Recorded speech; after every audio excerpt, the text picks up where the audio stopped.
datos que nos pueda pasar a alguno de sus compañeros y listo. Bueno, todos pudieron bajar la lista de materiales y pudieron conseguir las cosas. ¿Conseguir ese libro o no? Ok, bueno. Entonces, a ver, ¿cómo nos vamos a organizar para el día de hoy? Una pregunta. ¿Alguien pudo, recuerden que la semana pasada les había pedido si alguien podía poner en el grupo que para esta clase íbamos a tener una actividad práctica y de esa actividad práctica después íbamos a hacer una evaluación que sí iba con nota, como estaba definido en el calendario, como para que todo el mundo que está inscrito en la cátedra se enterara? Profe, va a ser como una encuesta como las que veníamos haciendo, pero esta vez con nota. Esta vez con nota, de la misma modalidad, pero con nota.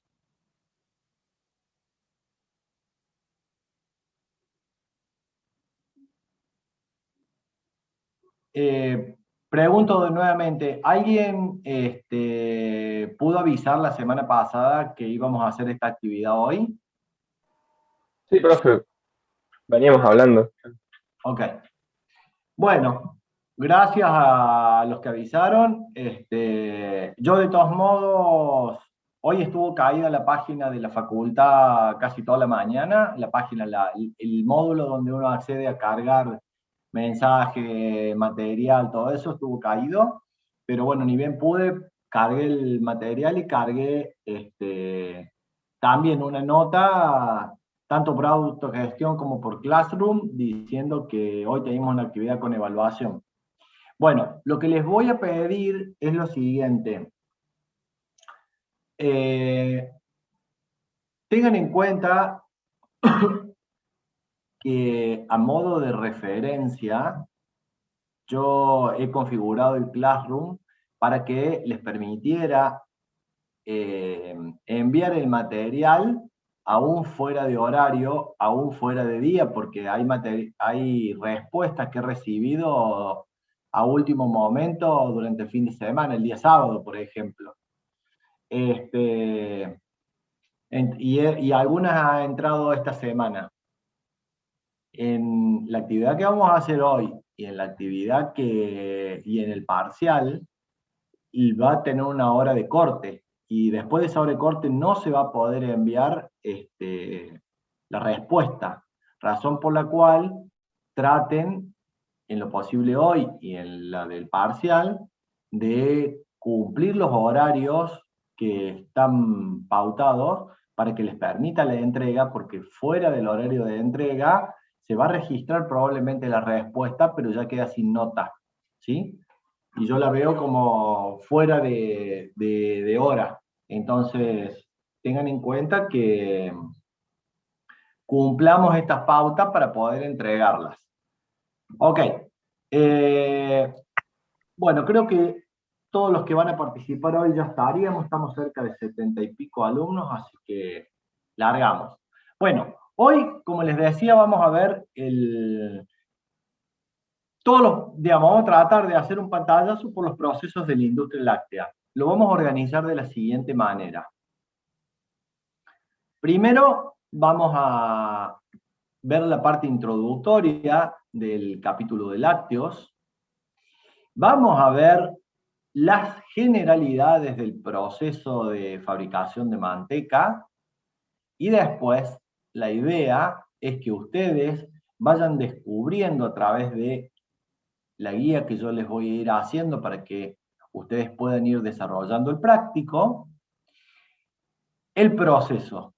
Y junto con el proceso vayan descubriendo las etapas de ese proceso, las variables de ese proceso, los cambios que van a ir observándose. Van a tener una serie de pautas para poder hacer la actividad práctica con la finalidad de todo lo que vayan observando después les permita, lo vayan registrando y después les permita contestar el cuestionario que vamos a hacer al finalizar de este práctico.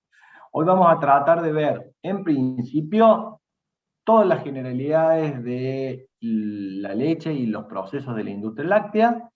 Vamos a ver, y deberíamos poder ver, el proceso de elaboración de manteca y el práctico de manteca y el proceso de elaboración de quesos. Por lo menos deberíamos alcanzar a cumplir este objetivo. Entonces, bueno, vamos a arrancar por... Voy a compartir pantalla.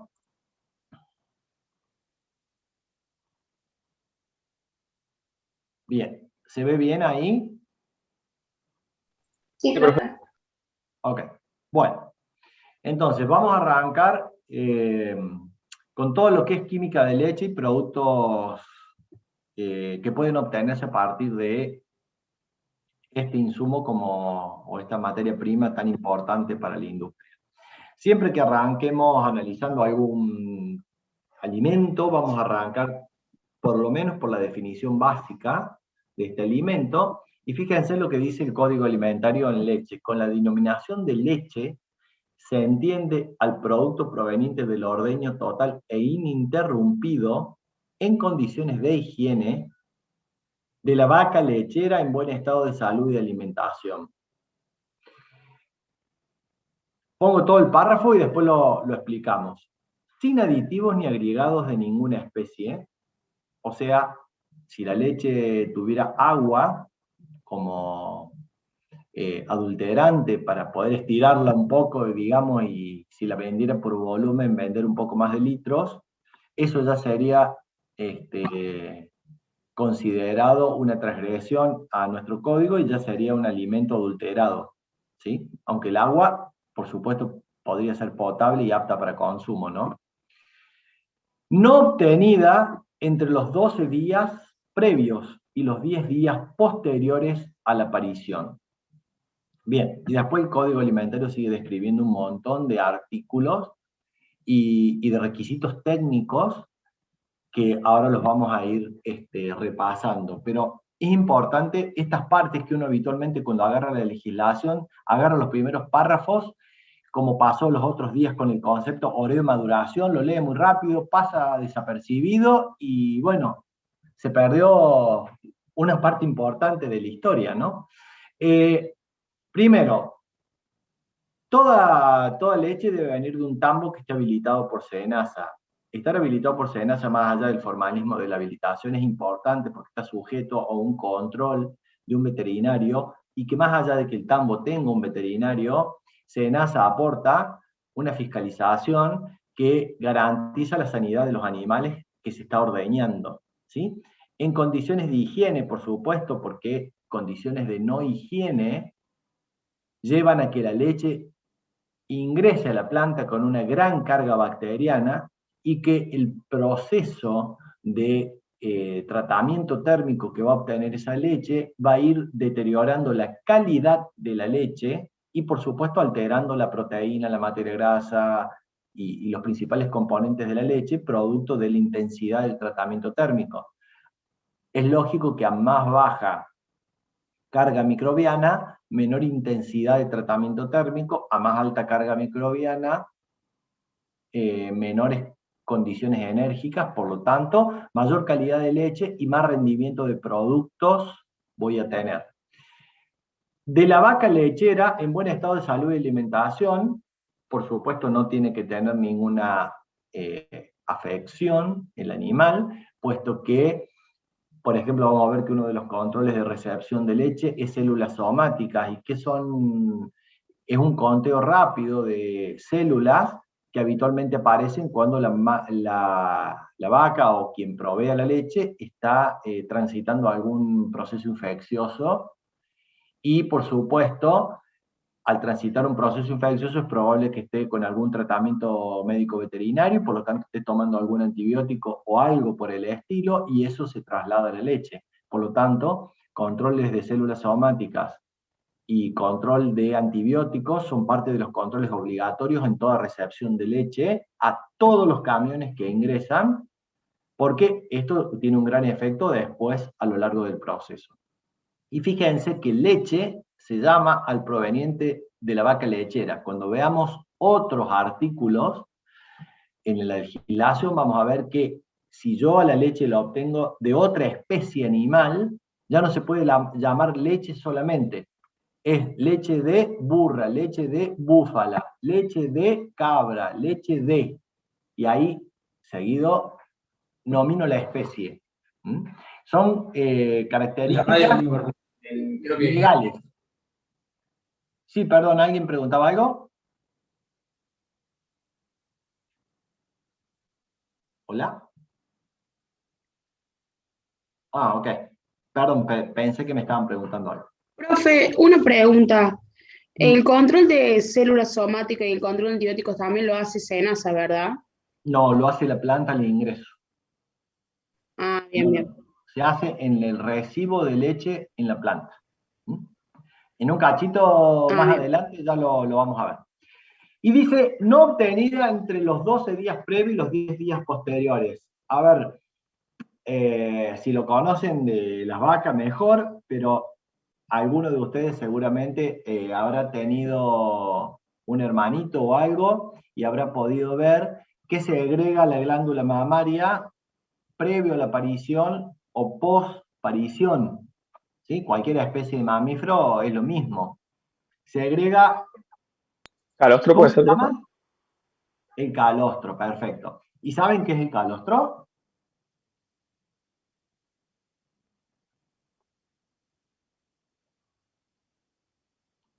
Ah, bien, perfecto. ¿Qué es el calostro? Es una sustancia que tiene proteínas, tiene materia grasa, tiene hidrato de carbono, tiene una carga impresionante de inmunoglobulinas, ¿sí? El calostro es súper importante para el recién nacido, no importa de la especie de mamífero de la que estemos hablando, pero es esencial porque hace dos cosas importantes. Primero, activa y prepara el sistema digestivo para que pueda nutrirse por boca. Tengamos en cuenta que todos los mamíferos, hasta el momento del nacimiento, se nutren a través de una placenta que les proporciona el oxígeno y todos los nutrientes vía un cordón umbilical.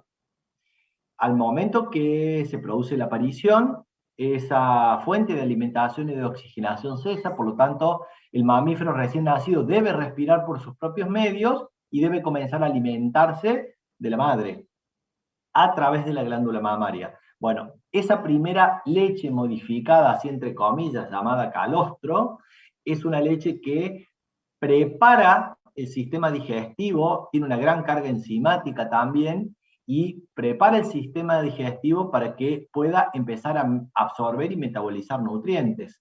Y por otro lado, permite la limpieza de todo el sistema gastrointestinal. Tengan en cuenta que no ha estado en uso y ha estado en desarrollo a lo largo de todo el periodo de gestación.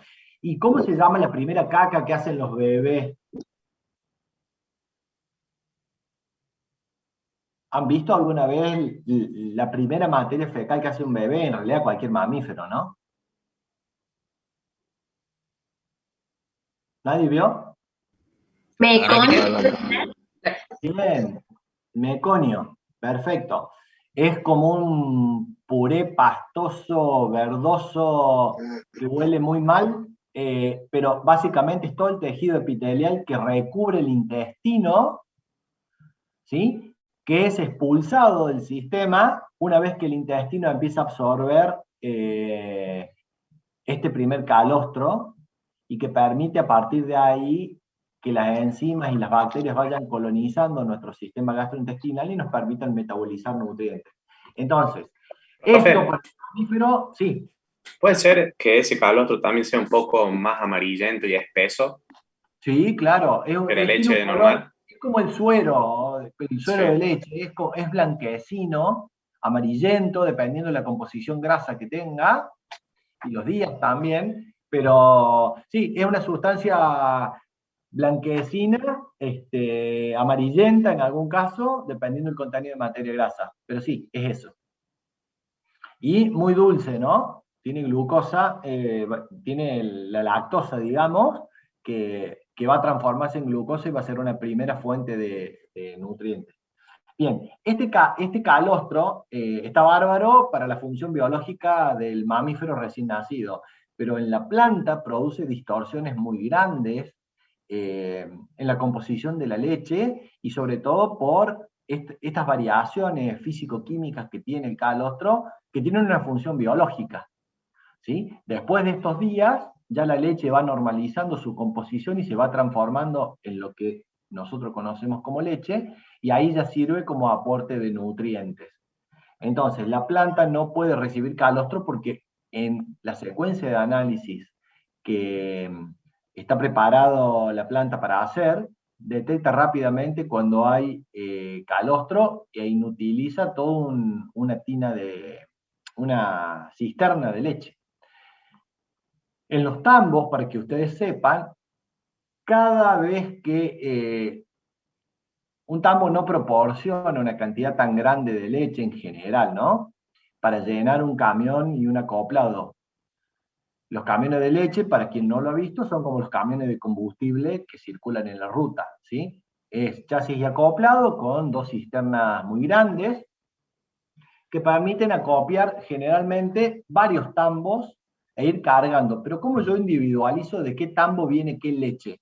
Bueno, previo a la descarga al pool de leche dentro de la cisterna, lo que se hace es se toma una muestra en un envase estéril para el análisis microbiológico y en un envase limpio para el análisis físico-químico. Y esa muestra se mantiene en una heladera refrigerada con la adecuada rotulación del tambo. Entonces, cuando llega el camión a la planta toma muestra del camión y analiza la cisterna completa. Si apareciera algún problema de calidad o de inocuidad, se analiza después individualmente cada una de las muestras para ver composición química, porque cada productor cobra en función de la composición química de la leche que entrega, y se lo analiza en función de residuos de antibiótico, presencia de calostro, de algún parámetro que esté fuera de foco, como adulteraciones por diluciones con agua o agregados de otros componentes que por ahí se supieron utilizar para disimular algún corte de la cadena de frío y crecimiento microbiano, como antibióticos, etc. ¿Sí? Bueno, esto ya lo dijimos. Entonces, básicamente la fábrica de leche está dentro de la glándula mamaria, y dentro de la glándula mamaria vamos a encontrar que esto es una gran cisterna en donde vamos a tener estructuras celulares. Si yo tomara una pequeña muestra de acá y lo ampliara en un microscopio y hiciera una tinción, vería esto. Esto es una glándula mamaria de cualquier mamífero, donde acá dentro es la fábrica de leche, digamos. A ver, si yo tomara una muestra de esta es una representación gráfica de la foto que es una tinción de una célula real, ¿no? Si yo tomara la foto de un alveolo y tomara una muestrita acá donde está el recuadrito y lo ampliara, obtendría esto, que el alveolo son todas células, el puntito negro es el núcleo de la célula, y a través de procesos osmóticos y de difusión, esta célula se nutre por la irrigación con todas las materias primas que le provee la alimentación y el metabolismo de la vaca para transformar esas materias primas en leche. Y lo que hace el alveolo es crear esta leche y depositarla en este receptáculo que va a ser como una mini cisterna dentro de la célula. Cada vez que la célula esta es presionada o distorsionada geométricamente por efecto manual o mecánico, esta célula lo que va a hacer es va a abrir un canal y va a descargarse. Entonces, el proceso de ordeñe es un proceso mecánico del cual es imprescindible para que el mamífero que dio origen a la vida pueda seguir segregando leche. Resulta que, fíjense que cuando nace un bebé o cuando nace cualquier mamífero en la naturaleza, lo primero que hace instintivamente en la naturaleza y, digamos, ya más conscientemente en la raza humana, lo primero que hacen es poner el bebé en el pecho de la mamá y prenderlo a la teta. ¿Por qué? Porque la mamá necesita la estimulación que le produce la boca del bebé para que esa estimulación segregue una serie de hormonas que activan todo el proceso de producción de leche. Yo necesito que regularmente el mamífero en cuestión o una máquina en un tambo estimulen la ubre para que se sigan segregando las hormonas que producen leche. Esto tiene un efecto muy grande, por eso muchas mamás que trabajan y que no tienen la posibilidad de amamantar durante el proceso, durante el día, a horarios regulares, deberían utilizar un sacaleche y asimismo vaciar la ubre para que todo el sistema hormonal no deje de producir leche en todo momento. Por eso el trabajo del tambo dicen que es uno de los trabajos más esclavos porque trabaja los 365 días del año, las 24 horas. La vaca, mientras tenga estímulo y la ordeñen, va a seguir produciendo leche. Y las consecuencias de no ordeñarla, estamos hablando que las vacas tienen ciclos de ordeños regulares, generalmente son cada 12 horas, 2 veces al día, pero son tan automáticas que a medida que pasan las horas y yo no ejecuto la ordeñe por alguna razón, voy perdiendo rendimiento para el próximo ciclo. Entonces yo pierdo muchos litros de leche, estamos hablando de variaciones de entre el 5 y el 15% del volumen producido por animal cada 12 horas, por no respetar los ciclos de ordeñe y de alimentación. Entonces el trabajo de tambo es un trabajo, si se quiere, muy esclavo, porque de la regularidad con la que yo haga todo el proceso de ordeñe, voy a obtener un volumen homogéneo de leche a lo largo del tiempo. ¿Sí? Y el proceso de ordeñe en un tambo, por supuesto, no puede ser manual, dado los volúmenes que se manejan, entonces es automático. Y esto es lo que se llama, que estamos viendo acá en la imagen, una pezonera. Una pezonera no es otra cosa que un dispositivo que se introduce en la ubre de la vaca y que tiene una goma bastante gruesa y bastante dura, y esa goma está conectada con una cavidad que tiene la posibilidad de hacer vacío, ¿sí? Entonces, esa goma está normalmente cerrada, acá dice presión positiva, es decir, presión atmosférica, y cuando se hace vacío, esa goma es traccionada y permite la apertura para la descarga de la ubre. Entonces, a ver si me veo yo en la foto, ¿cómo? Ah, ¿yo tengo desactivada la cámara? No. No, No, profe, sí se lo ve. No, profe. Ah. Si esta es la pezonera, yo necesito una estimulación que funcione así, que apriete y que tire para abajo. Entonces, cuando aprieto, ¿sí? La ubre se comprime y cuando tiro para abajo, abre el canal que permite la descarga. Entonces, las pezoneras mecánicas, justamente con el ciclo de vacío y por la geometría que esto tiene, que estamos viendo acá, por la geometría que esto tiene, triangular, lo que permite es, en el momento que se da el vacío, la compresión de la ubre y la descarga. Entonces, yo tengo una válvula rotativa, como las válvulas de los fondos de cono de los tanques, que permite ciclos alternados de vacío, presión positiva, vacío, presión positiva, vacío, presión positiva, y de esa manera va produciendo un sistema de ordeñe cíclico que combinado entre las 4 pezoneras, como los pistones de un auto, 2 están en un ciclo y 2 están en otro, 2 hacen vacío, 2 tienen presión positiva, va produciendo un flujo constante de producto a partir de un ordeñe cíclico. Pero la secuenciación de los ciclos va produciendo un caudal continuo de ordeñe. Bueno, esto es una glándula mamaria, digamos, biológicamente son todas muy parecidas, cómo funcionan, y cada alveolo dentro de la glándula mamaria está como si fuera en una rama de árbol, o como es nuestro esquema pulmonar, digamos, en donde lo que yo voy a hacer es aumentar el área superficial a través de la ramificación.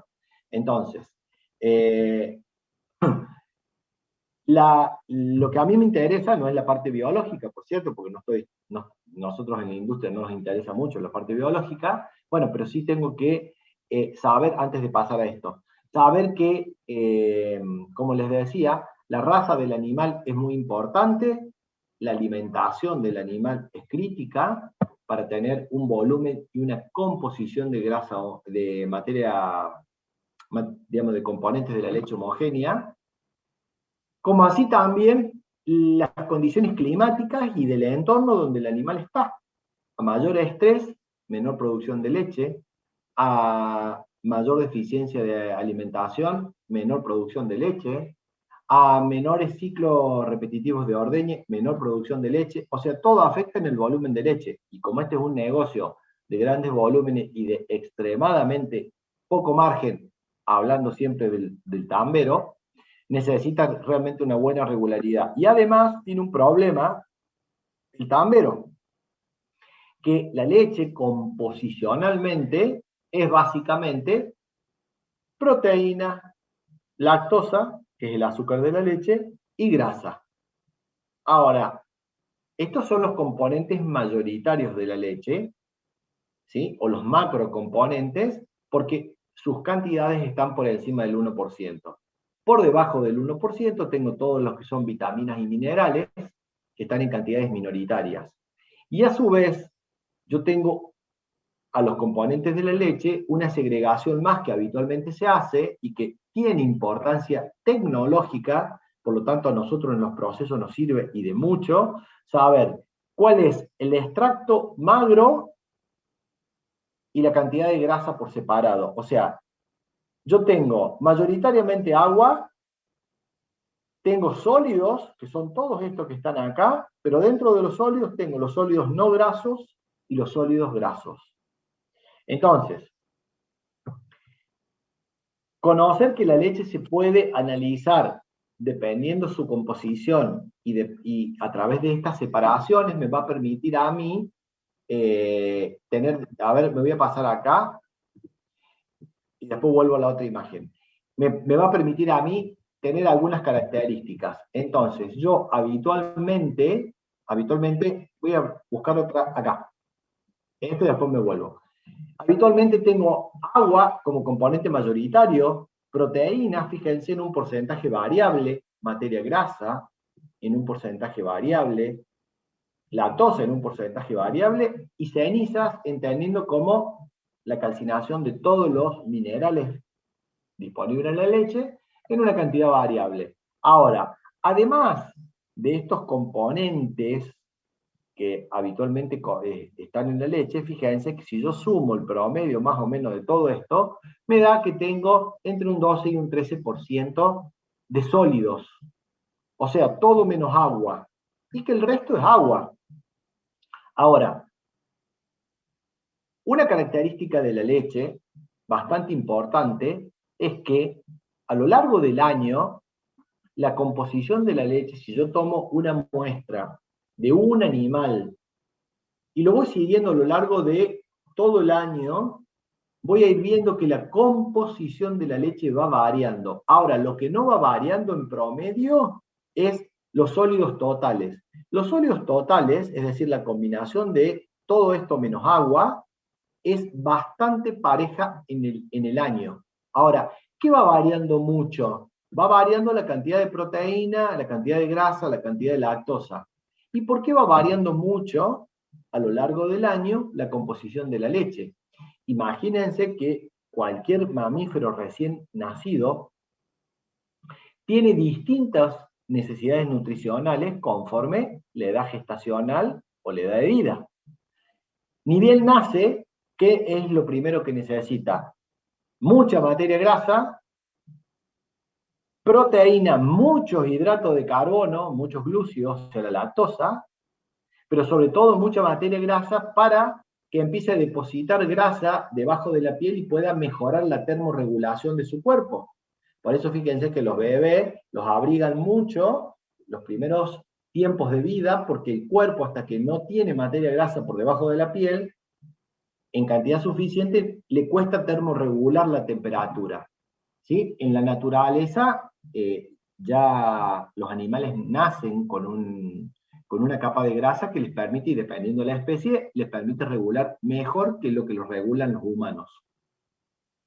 Ahora, para satisfacer las distintas carencias nutricionales que tienen a lo largo del primer año de vida, la naturaleza ha hecho que la composición o la relación o proporción entre materia grasa, proteína, lactosa, etcétera, vitaminas, minerales, vaya cambiando con el tiempo que hace que empezó a producir leche la glándula, conforme a cómo iría evolucionando o madurando el mamífero en cuestión. Bueno, eso a la industria es realmente un problema. Y para el tambero también, porque hoy por hoy, después de muchas formas que se han experimentado a lo largo del tiempo, la leche se paga por un porcentaje acordado de proteína, un porcentaje acordado de grasa, un porcentaje de lactosa y otros temas como presencia de antibióticos, ensayo de crioscopía y demás que vamos a ver un poquito más adelante. Entonces, el pago del litro de leche no es por volumen, sino es por composición. Y si la composición va variando a lo largo del tiempo, el productor va teniendo ingresos variables. ¿Por qué? Porque si estoy por encima del estándar acordado, voy a recibir una bonificación, pero el día que esté por debajo voy a recibir una penalización. Entonces me pagan más o menos dependiendo de cómo esté la leche. Entonces, ¿qué hace un tambero para no tener este problema en el año? Tiene distintos lotes de distintos animales en distintas edades de gestación. Para que un mamífero produzca leche, primero tiene que estar preñado y después tiene que parir. Si no está preñado y no pare, no va a tener leche. Entonces, yo tengo lotes de vacas en servicio, lotes de vaca en edad gestacional, lotes de vaca produciendo leche en los 3 trimestres más o menos del año. Entonces, mezclando esas leches, yo tengo una composición aproximadamente constante a lo largo del año. ¿Se entiende la idea, no? Es todo un trabajo a campo de decir, bueno, qué lotes de vaca están en servicio, inseminación artificial o métodos naturales, como sea, qué lotes de vaca están transitando el embarazo, qué lotes de vaca han parido en el primer trimestre, quienes llevan 6 meses de parida, quienes llevan 9 meses, quién lleva un año. Porque la composición de la leche va cambiando y yo tengo que ir mezclando esos distintos lotes de ordeñe para que la planta reciba de mi tambo una composición más o menos pareja por mezcla, ¿sí? Y yo tengo una remuneración pareja a lo largo del año. Entonces, las plantas, ¿qué les interesa? Que los óleos totales estén más o menos estables y siempre interesa la relación grasa-proteína, ¿sí? No interesa tanto cuánta proteína tengo como cuánta relación grasa-proteína tengo. Si la proteína está baja, no hay tanto problema como que la grasa esté baja. ¿Por qué? Porque el componente más caro de la leche es la grasa. De hecho, fíjense cuánto vale un litro de leche, cuánto vale 1 kilo de queso o 1 kilo de proteína, de crema o de manteca. ¿Cuánto vale por unidad de manteca? Fíjense que siempre lo más caro dentro de los productos lácteos es lo que tiene más grasa. Entonces, la grasa para mí es escasa, es importante, y además la legislación para hacer muchos de los productos me establece un valor mínimo de materia grasa que yo tengo que tener disponible en el producto. Razón por la cual la grasa es un problema tecnológico, digamos, que yo tengo que atender. Bien, me voy a volver a una filmina anterior. Esta composición química en la leche es muy variada. Y fíjense, la leche tiene un varieté importante. ¿Por qué? Porque la materia grasa, ¿sí?, está en una emulsión inestable en la leche recién ordeñada. ¿Qué quiere decir emulsión inestable? Que está ahí dispersa, pero cuando yo la dejo en reposo un ratito, se separa rápidamente la materia grasa del resto de los componentes de la leche. O sea, se descrema naturalmente. De hecho, los primeros métodos para descremar leche era dejarla en reposo la leche y después con una cuchara sacaba de arriba la grasa, la crema, digamos. ¿Sí?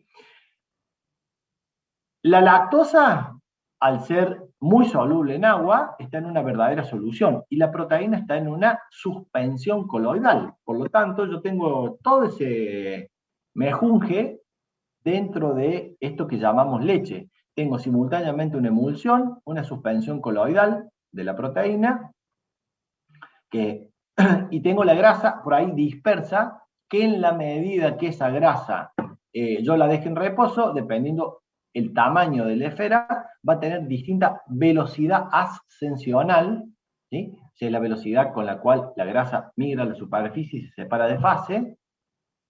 Y en el medio voy a tener toda la contaminación microbiológica que la leche tiene desde que sale de la ubre. Se supone que dentro de la ubre no tiene microorganismos patógenos, pero a partir del proceso de ordeñe es inevitable que la leche se vaya contaminando por todos los lugares donde va pasando y por toda la superficie en las cuales está en contacto. Entonces fíjense que en alguna época la Serenísima, creo que era la única marca, si mi memoria no me falla, publicaba que sus leches provenían de tambos clase, no me acuerdo, que le daba unas letras, me parece, y decía menos de 100.000, 50.000 bacterias por mililitro. Fíjense que se publicaba la calidad de la materia prima haciendo alusión a la cantidad de contaminación que tenía esa leche en la recepción. Si una leche, para publicarla, digamos, en la tele y en la radio, tiene menos de 100.000 bacterias por mililitro o 50.000 bacterias por mililitro, imagínense que tiene una leche que proviene de un tambo no habilitado, no controlado y ordeñado de manera manual, casera, a como lo hacían 50 años atrás. Entonces, la carga microbiana es muy importante porque de eso depende la intensidad del tratamiento térmico. Y nosotros sabemos ya, por lo que hemos estado viendo, que la proteína más importante de la leche es la caseína como valor comercial y tecnológico, es la que me permite hacer el queso, pero la leche tiene otra proteína que es la albúmina y la globulina, y estas proteínas son las famosas proteínas del suero, son las que existen en la leche porque en cualquier leche de cualquier mamífero, porque son las que contribuyen a la inmunidad, son las que desarrollan inmunidad. De hecho, vos fíjate que cuando estás medio enfermo y demás, el médico te receta una gamma-globulina. ¿Qué te está diciendo?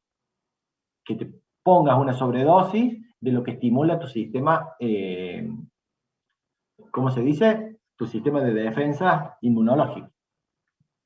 Entonces, estas proteínas, albúmina y globulina, son termolábiles. Ya vamos a ver un cuadrito más adelante. Y estas son las famosas proteínas que cuando se me hierve la leche en el jarrito se me quedan todas pegadas y tengo que refregar bastante para poder despegarlas. Entonces, las proteínas termolábiles en la leche son a muy baja temperatura y estas son las que en los pasteurizadores, con las características constructivas, en algunas filminas más adelante también lo vamos a ver, con las características constructivas que tiene, se depositan y tapan el equipo. Por lo tanto, hay que parar para poder limpiar. Y parar significa desarmar, y ya van a ver el tamaño que tienen estos equipos. No es tan fácil decidir parar para desarmar y limpiar un equipo por un mal proceso. Entonces, la estabilidad de la proteína en la materia prima y los cuidados que hay que tener son muy importantes. Sobre todo la refrigeración. ¿Por qué? Porque habiendo bacterias, la leche no refrigerada en tambo aumenta con la cantidad de lactosa que hay, aumenta rápidamente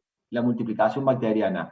Sabemos que las bacterias principales de la leche son los lactobacilos, por lo tanto, consumen lactosa y producen ácido láctico. El ácido láctico me corre el punto isoeléctrico de la proteína y al correrme el punto isoeléctrico de la proteína, cuando lo caliento un poquito, precipita, empieza a desnaturalizarse, precipita y se agrega. Por lo tanto, se pegotea en todos lados.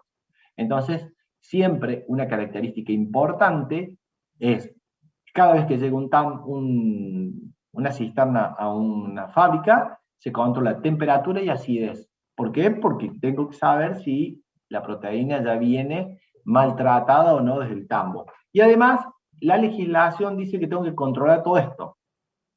Densidad, y fíjense que la densidad es un parámetro importante. ¿Por qué? Porque antiguamente, ¿qué mide densidad? Cuando yo digo mido densidad, ¿qué estoy midiendo? ¿Qué en relación a qué? ¿Cómo es el cociente de densidad? Masa volumen. Masa volumen. Entonces, si yo sé que la composición de la leche en materia de sólido es relativamente constante, la densidad debería ser más o menos constante. ¿Qué pasa cuando la diluyo para aumentar un par de litros el volumen? ¿Cómo va a reaccionar la densidad? ¿Va a aumentar o va a disminuir? Disminuye, tenés menor Disminuye. sólido. Bien, entonces fíjense que la densidad varía a una determinada temperatura en un rango muy estrecho. Pero aún así, como es tan fácil medir densidad hoy con la tecnología que hay, y antes también con unos densímetros tipo Baume, no sé si han tenido la posibilidad de ver alguno en el laboratorio, es como una bollita de pesca, digamos, que tiene una escala en la parte superior de la bollita, y uno la tira en una probeta en leche y flota, y al punto en donde flote te dice el valor de densidad.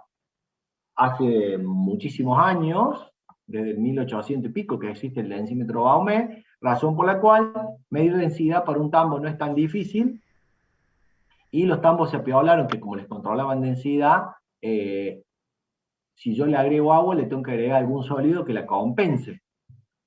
Entonces ahí empezaron a agregar desde bicarbonato de sodio, y de paso, si le agrego bicarbonato, me aumenta los sólidos, y si tengo acidez, me la neutraliza un poco, que es otro parámetro que mido acá abajo.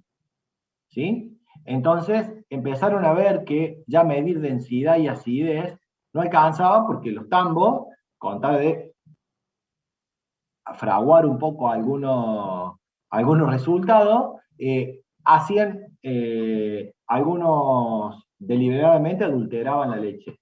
Entonces se desarrolló hace muchos años ya, basado en una propiedad coligativa de la materia, que es el descenso crioscópico. ¿Se acuerdan qué era el descenso crioscópico?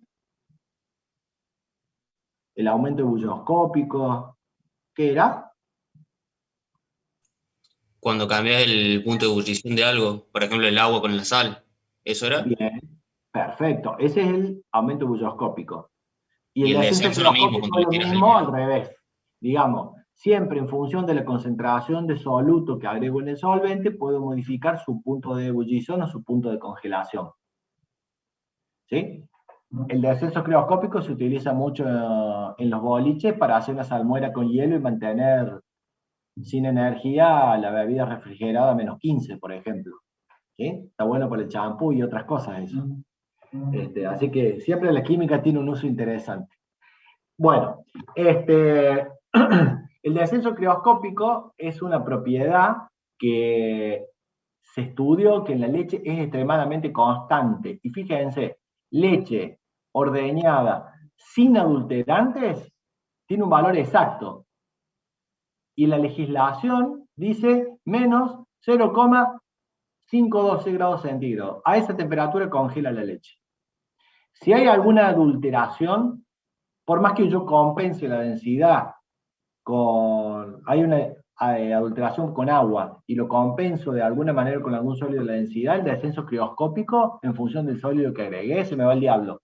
Entonces ya terminó de ser negocio adulterar leche. Y además, como ahora me pagan por composición, no por volumen, como pagaban históricamente, bueno, ya tampoco me conviene adulterar leche. Entonces ahora hay que enfocarse en producir la mejor leche posible para que tenga el mayor valor comercial posible.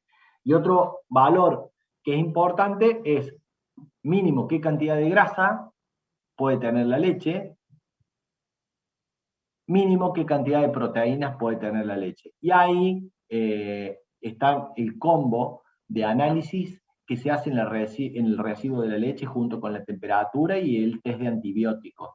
Entonces, cualquier planta que vayan a ver ustedes, van a ver que recibe el camión, se toma la muestra, van al laboratorio, en función de los resultados estos, se decide en qué silo se descarga la leche o se rechaza la leche.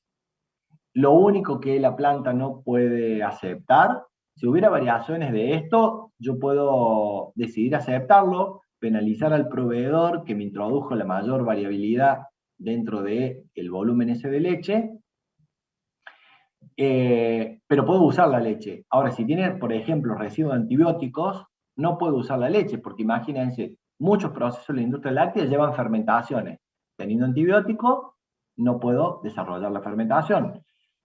Nosotros, como especie, estamos una o dos generaciones de antibióticos más evolucionadas que los animales. Los animales vienen todavía con generaciones de antibióticos mucho más primitivas que las que estamos consumiendo nosotros. Pero ¿qué pasa?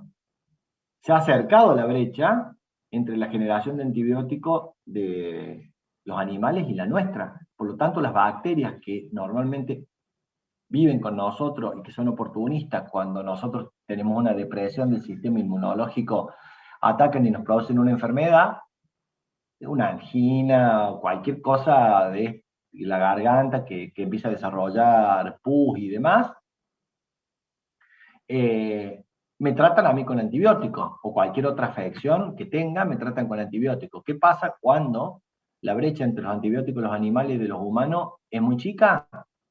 Aumenta la resistencia de las bacterias a los antibióticos que nosotros consumimos. Entonces, fíjense, cuando en la década del 50-60 se trataba todo con penicilina y con eso mataban todo, de 50 gramos, hoy la penicilina ya no se usa casi que ni en los animales, muy poco en humanos, y hoy estamos hablando de antibióticos de quinta generación, donde estamos tomando 500 miligramos, 750 miligramos, dosis de 1 gramo, o sea, tenemos que aumentar muchísimo la dosis del antibiótico, y el otro problema es que no están surgiendo nuevas familias o nuevas generaciones de antibióticos que nos estén llevando a otro nivel de tratamiento. Por lo tanto, se viene achicando mucho la brecha y nosotros no nos queda otra que aumentar la dosis, con el efecto que eso produce en la salud de las personas, ¿no? Bien, entonces, dicho eso, acá el descenso crioscópico, fíjense, si yo lo diluyo con agua, a cuánto varía el descenso crioscópico, ¿no? Cómo se va moviendo. Entonces, se nota rápidamente si hay, por supuesto, dilución o agregado de cualquier naturaleza. Es un test súper preciso que se hace en 10 segundos con una maquinita específica que viene para eso. Bueno, dentro de las proteínas de la leche, que vamos a especialmente tener en cuenta cuando hagamos queso, o cuando hagamos yogur, o cuando queramos hacer productos cuya materia prima central sea la proteína, tenemos que conocer que las proteínas a ver si tengo, me voy a pasar una filmina, acá está, esta quiero mostrarle, y después me vuelvo. Todas las proteínas en leche, la técnica oficial y la más usada desde años hasta la nueva era ahora que es todo digital, era reducir toda la proteína por el método de Kjeldahl a nitrógeno y valorar el nitrógeno total presente en la muestra y eso multiplicarlo por un factor. Eso es y ha sido la técnica oficial para determinar proteína en leche. Hoy un equipo llamado MilkoScan que te larga, le inyectas una muestra, apretas un botón y en 10 segundos te largó un ticket con toda la composición. Lo hace por infrarrojo, pero anteriormente había que hacer todo una digestión química y una destilación para poder quedarme con el nitrógeno total y poder valorarlo. Aún así, hoy lo que cambió es la rapidez, no la precisión de la determinación. Yo puedo decir que yo tengo como nitrógeno total péptidos, urea, etcétera, que están presentes en la leche, y tengo proteínas. Dentro de las proteínas tengo las caseínas, que son las más importantes y las que más nos interesan a nosotros tecnológicamente, y las proteínas del suero, por eso se llaman proteínas séricas. Dentro de eso tengo termoestables y termolábiles. Las termolábiles, las que más me preocupan, son las albúminas y las globulinas, que son las proteínas que están en mayor proporción y que son las que usualmente se desnaturalizan fácil y precipitan, produciéndome pegoteos o adherencias en equipos que me obligan en la industria a parar y a tener que limpiar por medios mecánicos. Entonces, yo cuido mucho la sensibilidad de las proteínas, sobre todo cuando tengo todo junto, las caseínas con las albúminas y las globulinas, porque yo sé que estas se desestabilizan rápido ante el pH, ante la temperatura, y me producen generalmente paradas de planta, cosa que no quiero. Las caseínas son termoestables, así que no me traen ningún problema. Dentro de esta filmina va a ayudar bastante. Dentro de la estructura de la caseína, que es la principal proteína, la mayoritaria, yo tengo ciertas subunidades de esta molécula, dado que lo que ustedes van a ver en las imágenes acá son modelos que intentan explicar cómo sería más o menos la forma de la proteína, pero ojo, esto no está todavía, pese al avance de la tecnología, totalmente estudiado, ni hay una ya declaración de esto es así. Son modelos matemáticos y visuales que explican más o menos el comportamiento, pero que bajo ningún punto de vista representan la realidad, por lo menos todavía. Y ya les cuento con otra imagen por qué. Se dice que la estructura de la caseína tiene 4 unidades: la alfa, S1, S2, la beta, que ahora ya no se llama más beta, se llama alfa S2, la gamma y la kappa caseína. Son 4 subunidades, 4 moléculas que tienen una secuencia de aminoácidos bien diferenciadas entre sí y que tienen comportamientos muy distintos entre sí. Y que si bien la alfa, S1, S2 y la gamma caseína se ubican hacia el centro de la proteína, sería en toda la parte central que vemos y en el anillo, la kappa caseína es una molécula que sería acá lo rojo, que tiene adicionado un hidrato de carbono que en la estructura molecular se llama glicomacropéptido, glico de glúcido, macro porque es muy grande la molécula, y péptido porque es una interacción entre un hidrato de carbono y una proteína, en la parte peptídica. Y esto, como el modelo que lo explica, dicen que sería una suerte de extensión de esa caseína, de esa molécula de caseína, que tiene muchos oxidrilos, que permite formar muchos enlaces puente hidrógenos con el agua. Entonces imagínense que esto es una pelotita de tenis con muchos pelitos. Y todos estos pelitos pueden establecer enlaces puente hidrógeno con el agua. Entonces, como tengo muchos enlaces puente hidrógeno... Sí. ¿Cuál dijo que era el que, pues me perdí ahí, que dijo que podía establecer enlaces puente hidrógeno? ¿La capa? La capa. Es esta roja con estos pelitos. Entonces, como los pelitos tienen muchos oxidrilos orientados hacia afuera, puede establecer muchos enlaces puente hidrógeno. Entonces, levanten la vista y miren la lámpara que tienen arriba en el techo de ustedes. Imagínense que cada uno de estos pelitos es el anclaje entre la proteína y el techo, ¿sí? El cable es el pelito. ¿Y qué permite esto? Mantener la proteína en suspensión coloidal. Entonces, si yo tengo muchos de estos pelitos con mucho enlace puente hidrógeno, tengo la proteína muy solvatada y por lo tanto muy estable flotando ahí, y por eso se dice que la proteína de la leche está en una suspensión coloidal, que mantiene el coloide ahí flotando sin que precipite o sin que se separe por diferencia de densidad, justamente la gran interacción puente-hidrógeno que tiene. Profe, Sí. las filminas anteriores están tapadas, las que usted subió, ¿las puede mostrar así le sacamos screen? ¿Cuál están tapadas? Las dos filminas, las dos dispositivos anteriores. ¿Tiene estos cuadros delante? Claro, no, Sí. entonces no se ve lo de atrás. ¿Nos las puede mostrar un segundo así le sacamos foto?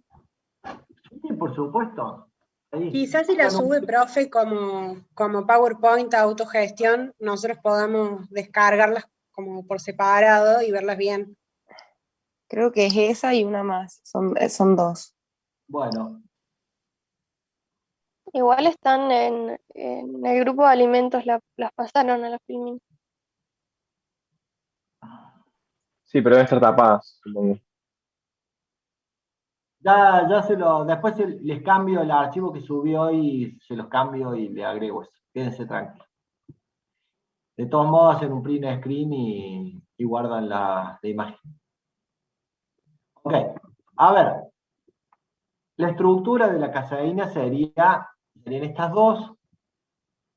No nos vamos a poner finito porque no interesa mucho la química finita de la proteína. Sí saber que tienen subunidades, ¿sí? La alfa S1 tiene características diferentes de la alfa S2. Fíjense que una es hidrofóbica y otra es bipolar. Una precipita en presencia de calcio y otra precipita con bajas concentraciones de calcio, ¿sí?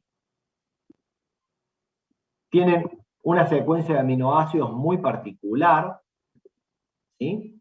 En cambio, la beta-caseína es una proteína poco sensible a la temperatura y al calcio, y esta sensibilidad que tiene la proteína o las regiones de la proteína hacia el calcio y hacia la temperatura, hace que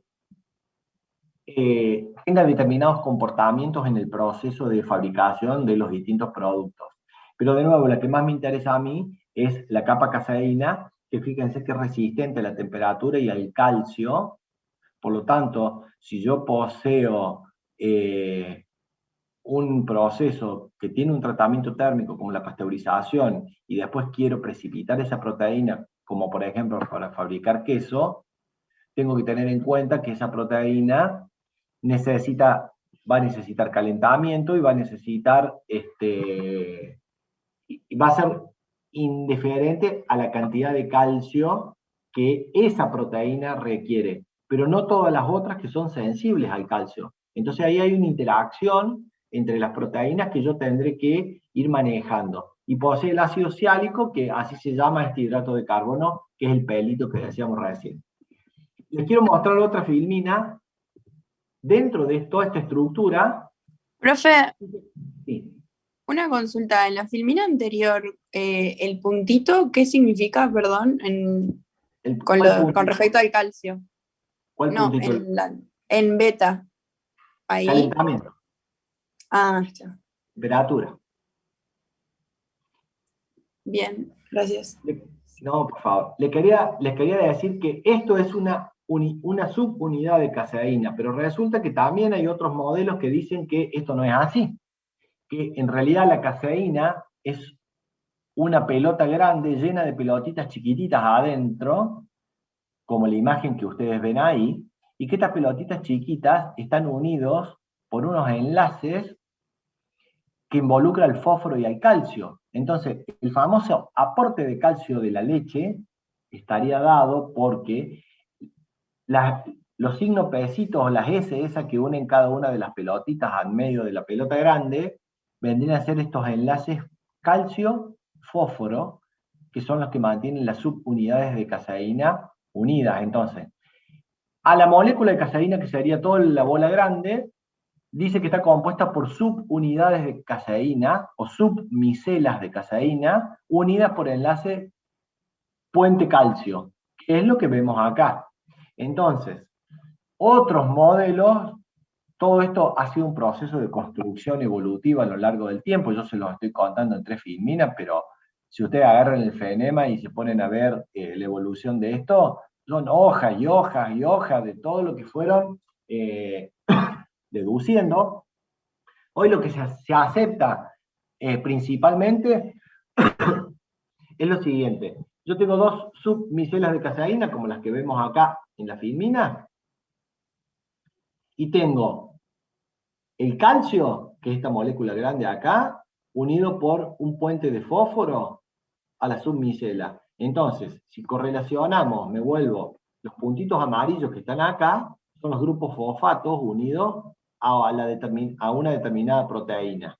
¿Sí? Y ese grupo fosfato interacciona con un calcio y con otro grupo fosfato para mantener esta estructura consolidada. Entonces, la presencia de calcio es importante, y como vimos que hay algunas submicelas que son sensibles y otras no al calcio, ¿cuáles van a ser sensibles? Aquellas que formen este enlace, que mantengan aglutinadas las submicelas y que permita que esto esté cohesionado. Entonces, esta micela grande de caseína, a partir de la unión de la submicela, es una proteína coloidalmente estable dentro de la masa líquida. Y también por distintos estudios, se determinó que cuando se dan estas agrupaciones, las capas caseína se ubican siempre en la periferia. Fíjense que todos los puntitos negros que rodea a todo esto, sería acá la capa caseína, que es la que puede interaccionar mediante puente hidrógeno con el agua y que es la que le da la solvatación. Entonces, si esto es así, en la medida que se rompan por alguna razón los enlaces fósforo-calcio, esta micela se desarmaría. Y si yo desarmo la micela y yo quisiera precipitar la caseína, de hecho, ¿qué es el queso? Básicamente, como proteína, es 100% caseína. Entonces, si yo dejo que cuando voy a fabricar queso, la micela esta se me desarme porque se rompieron producto de la pasteurización, los enlaces esto y el calcio se me fue al medio como calcio iónico, esta submicela se me desarma. Y si se me desarma, no precipito la proteína y se me va al suero. Y como la proteína está en un valor bajo, 4 o 5% respecto al total de la leche, perder rendimiento en el proceso de fabricación de queso tiene una importancia tecnológica muy importante. Ya vamos a hacer unos cuantos numeritos para que ustedes se den cuenta de cuánta plata estamos hablando. Van a ver que es muy importante un 0,5% de las pérdidas que yo tengo en el proceso. Porcentajes tan bajos tienen un efecto en plata muy grande. Razón por la cual yo cuido que esos enlaces estén lo más sanitos posibles. Ahora, cuando veamos el proceso de elaboración de queso, les voy a explicar cómo hago para cuidar estos enlaces. Acá tienen otra foto de otros modelos, de nuevo, que mejoran las explicaciones, y acá lo dibujan mejor. Fíjense cómo se ubica la capa caseína, cómo se ubican las cadenas salientes, cómo se agrupan las submicelas y cómo los enlaces puente cálcico interaccionarían entre sí para mantener todo cohesionado. ¿Sí? Bueno, de nuevo, distintas formas, hasta que a alguien se le ocurrió, creo, no me acuerdo ya porque hace muchos años, pero era Rutherford el que bombardeaba una placa de no me acuerdo qué con electrones. Le hablo química general, ¿no? Primer año. Sí. ¿Era Rutherford? Wow.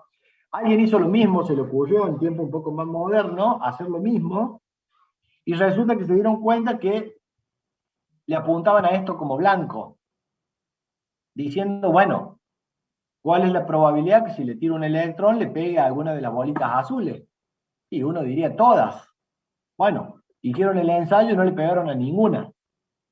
Entonces se dieron cuenta que en realidad esto del concepto bolita y todo eso, micela, submicela y demás, es un modelo muy práctico que sirve como didáctica para enseñar, pero en la práctica no es así. De hecho, al bombardearlo no le pegaron con un electrón a nada. Entonces dijeron que esto en realidad son un cúmulo de moléculas filamentosas que están unidas como si fuera un ovillo, y que lo que prima en ese ovillo es el espacio libre. Por lo tanto, cualquier electrón disparado tiene muy pocas posibilidades de que le pegue algo a la cadena proteica. Razón por la cual el modelo más actual es esto, es un ovillo en donde lo que más hay dentro de ese ovillo es aire, y que sobresalen estos ácidos siálicos, acá vemos todos los pelitos, que tienen carga, la carga necesaria para establecer enlaces puente hidrógenos con el agua. Pero esta imagen muestra la sensibilidad que tiene. Fíjense el tamaño de esto, ¿no? 50 nanómetros, o sea, son 50 por 10 a la menos 9. Realmente muy chiquitito. Y esta imagen muestra que esto tiene, en realidad, con el medio, o sea, con todo el líquido que lo rodea, tiene una interacción muy fuerte, en donde el calcio entra y sale. La desnaturalización de la proteína se puede dar o no, y se separan fragmentos, ¿sí? La acidificación del medio, interacción en la carga neta, estableciendo regiones o electropositivas o electronegativas que condicionan la estabilidad de esa proteína. Entonces se empezaron a dar cuenta de que este modelo explicaba mejor las propiedades de la proteína, de la variación del pH en el medio en que se encuentra la proteína, y por qué una proteína con un pH acidificado, natural o artificialmente, era más fácil de precipitar. Entonces, si ustedes ponen una leche en un jarrito, le agregan un limón y la calientan, van a ver que al ratito precipitan toda la proteína y se quedan con un suero sobrenadante. Lo cuelan y van a tener lo que se llama habitualmente ricota. ¿Sí? ¿Cómo se hace la ricota? Así, leche, acidifico, no con limón, con ácido láctico en la industria, ácido láctico industrial, grado alimenticio, por supuesto, acidifico el medio, caliento y precipito toda la proteína. Ahora tiene una característica esa proteína. Queda toda grumosa, y por más que yo la compacte, la apriete, no se pega entre sí esos granitos. No voy a lograr pegarlos nunca, como sí pasa con el queso, por ejemplo. Entonces hay una diferencia entre precipitar proteínas por vía química o por vía biológica, que es como el proceso de que eso se hace. ¿Se entendió hasta acá? Una descripción macro de lo que estamos hablando. Bien, ¿de qué depende la estabilidad de esta micela de caseína?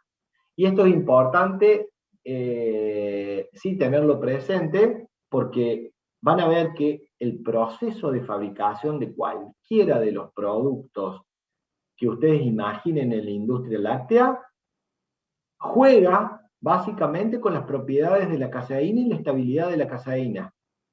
Depende si yo la quiero mantener en suspensión o la quiero precipitar. Si la quiero mantener en suspensión, seguramente eso va a terminar en una leche de consumo o en una leche de larga vida, etc. Si la quiero precipitar, va a terminar en queso, yogur, en ricota o en cualquiera de los productos lácteos que puedan imaginar. Ahora, ¿cómo hago para mantenerla estable o precipitarla? Bueno, tengo que saber que todo esto es lo que está en juego. La cantidad de calcio que hay disponible, mientras más calcio existe en el medio, más aglutinación de la micela de caseína va a haber, por lo tanto, mayor estabilidad de la suspensión coloidal. Por la cantidad de puentes hidrógeno, pero sabemos que los puentes hidrógeno dependen del punto isoeléctrico de la proteína y dependiendo del pH del medio. Entonces, si estoy más cerca del punto isoeléctrico, menos puente hidrógeno, menos estable, más precipita. Si estoy más lejos del punto isoeléctrico, más estable y más resistente a las temperaturas. De las interacciones hidrofóbicas, porque toda proteína tiene aspectos o regiones polares y apolares, y también hay grasa dando vuelta, por lo tanto, hay enlaces covalentes ahí girando, hay interacciones electrostáticas, fuerzas de Van der Waals, etcétera, etcétera, etcétera. Entonces yo tengo un montón de consideraciones que tengo que tener en cuenta dependiendo si yo esa proteína la voy a tener estable o la voy a hacer precipitar en el medio en el que yo la trate. Y en función de eso, haré los procesos de separación para obtener los distintos productos que en la industria se conocen. ¿Dudas hasta acá como introducción?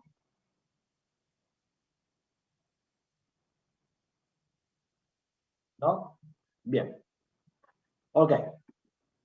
Después tengo la grasa. La grasa es muy particular. La grasa de la leche se dice que forma un glóbulo de grasa, ¿sí? Y al igual que vimos cuando vimos aceites de origen vegetal, la grasa de la leche tiene la particularidad de formar en estos glóbulos una aglomeración, ¿sí? Y esa aglomeración produce glóbulos más grandes que van generando, en la medida que esto se vaya juntando, zonas mucho más apolares con repulsión del agua. Por lo tanto, si yo dejo que esta grasa que estaba flotando en la imagen que veíamos recién se quede quieta en el tiempo, por ausencia de interacción con agua, dado que uno es polar y el otro apolar, por el tamaño que tenga el glóbulo de grasa, que le va a dar la velocidad a la cual asciende a la superficie, se va a ir juntando entre sí y se va a ir separando, ¿sí? Esta separación de la grasa me va a dar como resultado la posibilidad de poder obtener una concentración de materia grasa, que nosotros habitualmente le llamamos crema, y en condiciones extremas de concentración le llamamos manteca. Entonces, en la medida que yo pueda sacarle todos los demás componentes a la grasa y concentrarla, podré hacer distintos tipos de productos. Ahora, esta grasa tiene una característica muy particular y por eso es tan cara. Tiene muchos ácidos grasos de cadena muy corta y muy insaturados. No tanto como el aceite de oliva, pero insaturados. Por lo tanto, en general, la grasa o la crema tiene un bajo punto de fusión, ¿sí?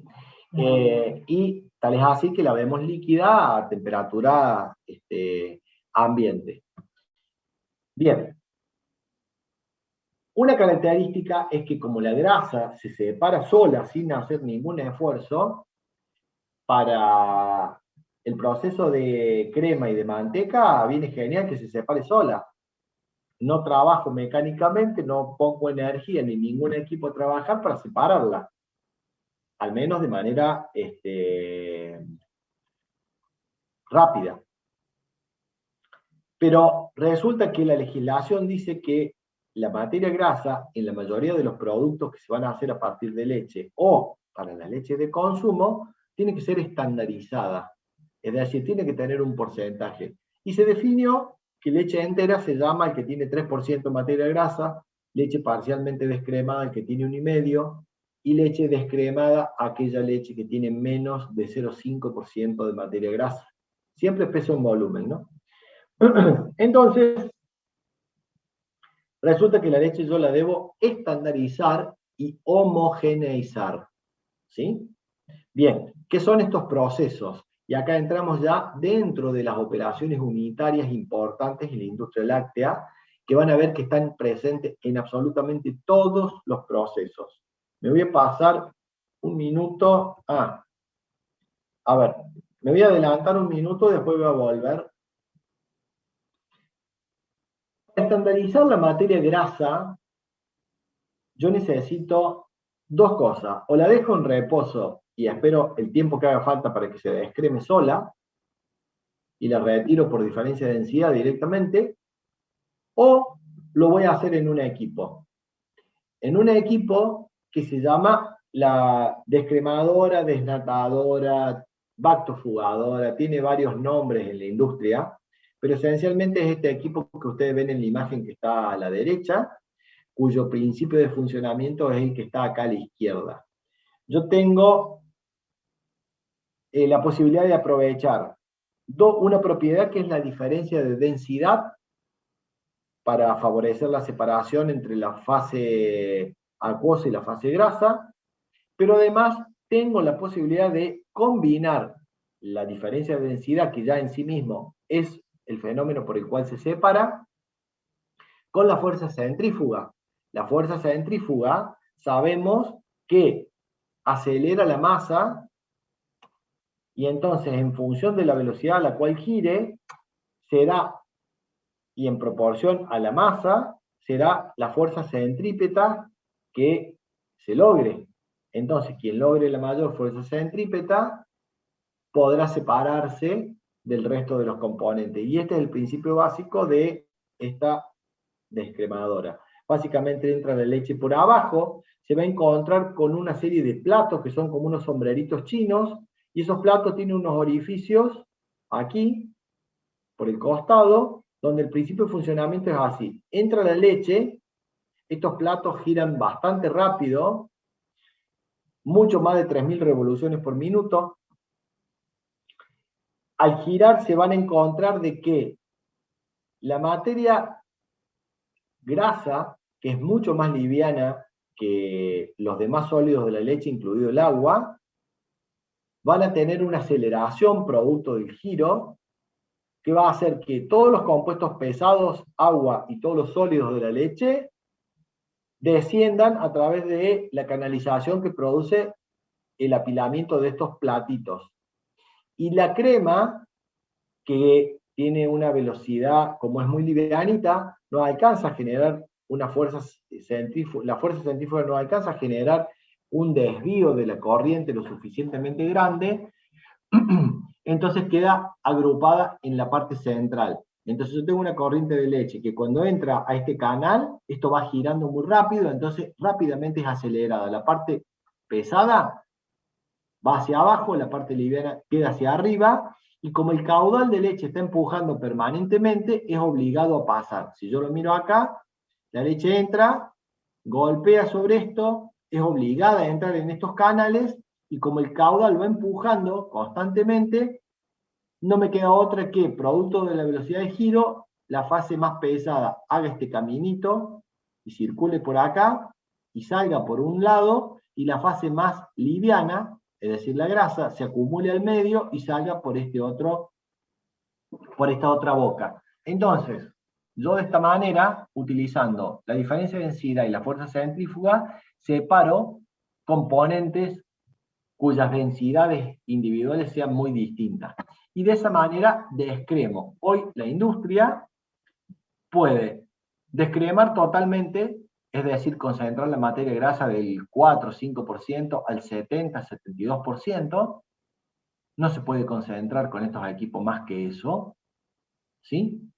Es decir, voy a tener una crema muy pesada, que la puedo levantar con cuchara y demás. O puedo, dependiendo cómo ajuste el ángulo de inclinación, que es una variable de proceso, el ángulo de inclinación de estos platitos va a condicionar la fuerza centrífuga que sea capaz de generar, y por tanto la fuerza centrípeta que la leche, separada ahora en sólidos no grasos y sólidos grasos, tenga. Por lo tanto yo puedo, regulando la velocidad de giro y el ángulo, juntamente con el caudal, más o menos regular este equipo para que me dé una composición estable. Entonces yo le pongo punto a 3% de materia grasa, y el equipo, regulando ángulo, caudal y velocidad de giro, me va descremando en línea la leche, y el sobrante de materia grasa lo voy acumulando para crema o para ajustar composición, para hacer queso u otros productos que la legislación me pide que la ajuste. ¿Entendió? Sí, profe. Otra operación unitaria súper importante que estaba explicada allá, voy a ir yendo y viniendo, pero va a ser lo más fácil, es la homogenización. O sea, leche descremada, pasteurizada y homogenizada, dice la legislación, que son los 3 procesos más relevantes de la industria. Entonces, el descremado, ya lo vimos, el estandarizado. La homogenización de la leche resulta que si yo dejo la leche cruda en el estado nativo, como tengo tamaños de glóbulo de graso muy variable, lo que va a pasar es que esta es la leche cruda, esta es la leche en un periodo de tiempo dejada en reposo, que fíjense que la grasa se va aglomerando como les describía, y tarde o temprano se separa y se deposita toda acá en la superficie. Por lo tanto, si yo tengo un sachet de leche o una leche de larga vida, que tiene más tiempo, sería bastante desagradable abrir la caja de leche y que lo primero que salga por el orificio sea toda la crema concentrada que se me separó de la fase líquida. Entonces, para evitar separación de fases, se desarrolló un proceso de homogenización. Un proceso de homogenización no es otra cosa que una reducción del tamaño del glóbulo graso. ¿Cómo se hace esto? Este es un equipo de una etapa, este es un equipo de 2 etapas. Independientemente de eso, es básicamente hacer golpear un caudal de leche sobre una placa de nitruro de titanio. Es una placa con un recubrimiento superficial que le da dureza y resistencia al impacto y a la abrasión. Es con lo que recubren incluso las mechas de corte para perforar metales, etc. Ese doradito que tienen muchas veces la superficie de los metales. Entonces, en una placa de nitruro de titanio, yo lo que hago es hacer impactar el glóbulo de graso y lo obligo a salir por una distancia muy chiquitita que está calibrada. Esa distancia chiquitita calibrada, estamos hablando de, fíjense, ¿no? 1 micrón. Por lo tanto, un glóbulo graso de los más grandes tiene aproximadamente 1 micrón de tamaño. O sea que de los 10 micrones que aproximadamente tiene, yo reduzco 10 veces en el proceso de homogenización el tamaño del glóbulo graso.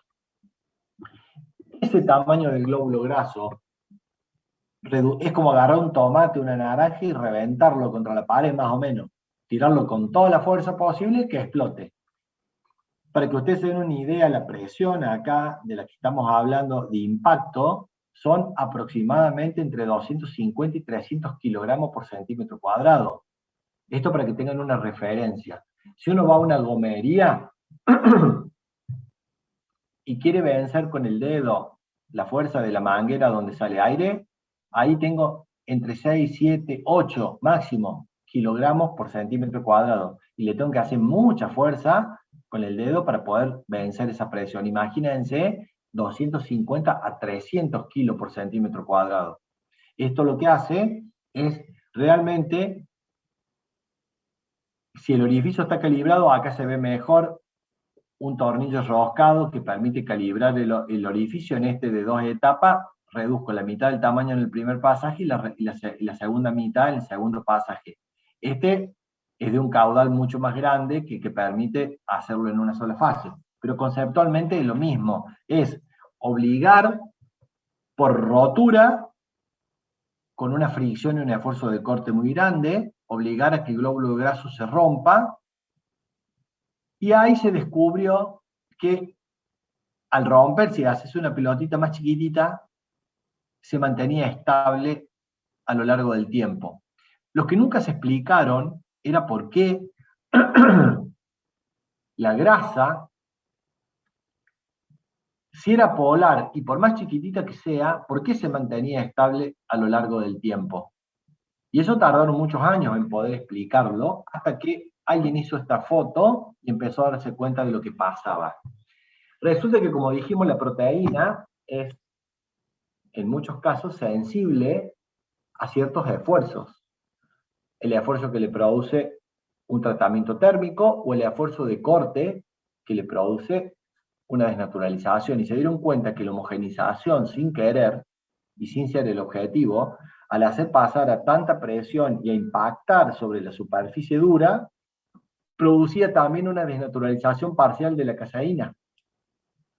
La desnaturalización lleva consigo el desovillado, acuérdense, de la proteína, la apertura de la proteína y la exposición de los grupos no solo hidrofílicos, sino los hidrofóbicos. Y resulta que cuando la proteína exponía sus grupos hidrofóbicos como consecuencia de la desnaturalización, interaccionaba con el globulito de grasa que era mucho más chiquitito. Por lo tanto, empezaron a darse cuenta que la proteína quedaba literalmente pegada a la grasa. Esto es proteína sola, caseína sola, lo negrito, y lo otro es grasa con caseína.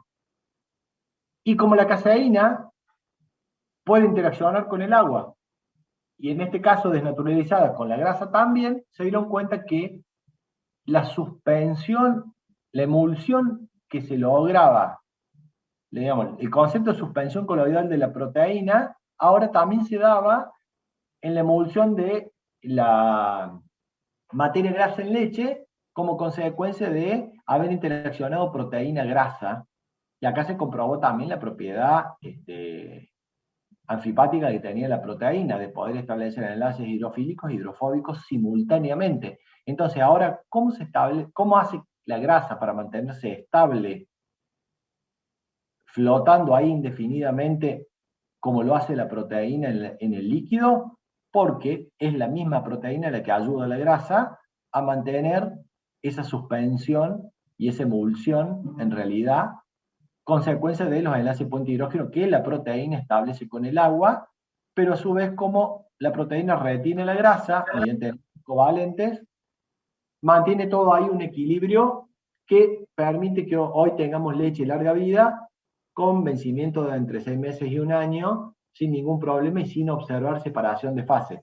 Cuando hace muchos años atrás eso era técnicamente imposible de lograr. Tarde o temprano la leche se cortaba y se separaba. ¿Me entienden hasta acá? Sí, profe. Vamos a ver si. Ok. Y el otro proceso que quiero explicarles antes de que vamos a la parte más práctica, es el proceso de pasteurización.